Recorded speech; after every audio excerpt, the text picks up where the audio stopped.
Greetings, YouTube. A young woman I know presented me with a scenario late last year.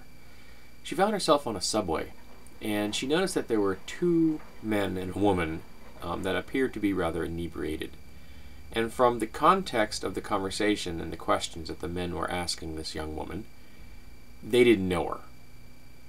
And the young woman I knew was very concerned. She thought she was looking at a potential situation where a drunk woman was being taken advantage of, and what could she do about it?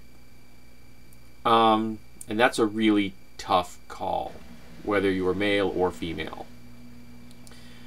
Now, I'm trained as a first aider, so just the most basic types of medical training that you need to hopefully keep somebody alive until proper medical personnel can arrive. And we have been taught the 3 C's, and the 3 C's are check, call, care. And I think those 3 C's would be appropriate levels of intervention in a similar situation as been described to me on that subway. The first is to check out the situation. Are you endangering yourself by engaging in what is going on? My friend is a small woman by herself. She could in fact be endangering herself by stepping up to the plate and interacting with those individuals.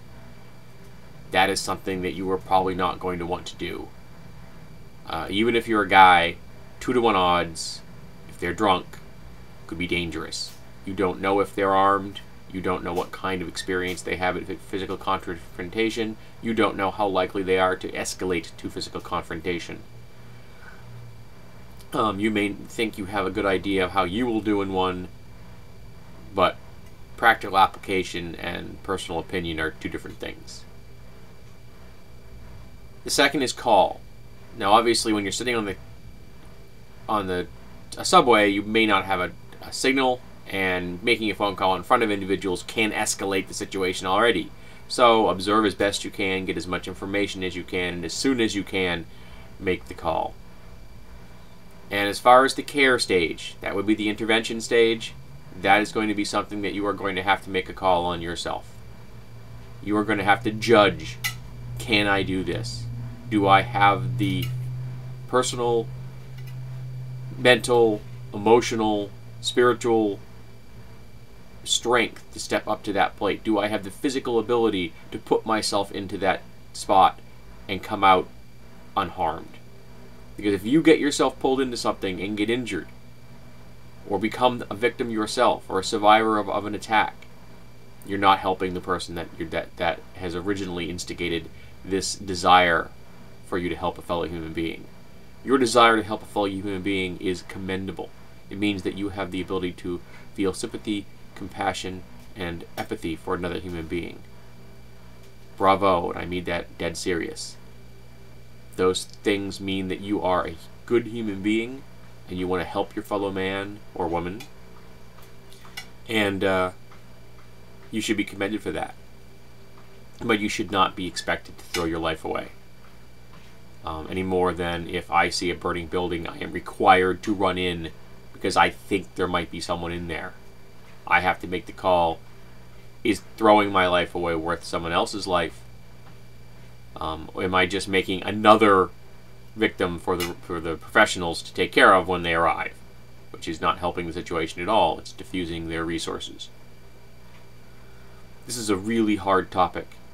And I'm hoping that this video will help someone who finds themselves in it. I have made calls on scenarios where someone has been doing something I thought was dangerous or potentially a criminal act. But I have always done it with the knowledge that I was safe at that moment. That I was either inside a building and I'm making a phone call about something that was going on inside, or that they obviously were doing something wrong and my presence, if they detected it, would have made them leave as opposed to attack me. Because of my actions, there have been a number of children that were taken away from parents because their parents were abusive. 2 instances. So that's something I have done. But I've never found myself in a scenario like my friend described. I may step up to the plate in that. I'm a fairly large guy. and I take a really dim view of taking advantage of those incapable of granting consent. That would be a bit of an understatement. So I'd be interested in listening to how other people respond to this. Have you ever been in a situation like this? And if you were, what did you do? What do you think you would do? Do you have the best practices in mind? Are you making sure that you're not putting yourself into this dangerous situation and just making things worse for the authorities? Because remember, the goal here is to help someone else, not to just make yourself be another survivor. So, like I said, it's a tough call, and I hope that no one who's ever watching this video ever finds themselves in that situation.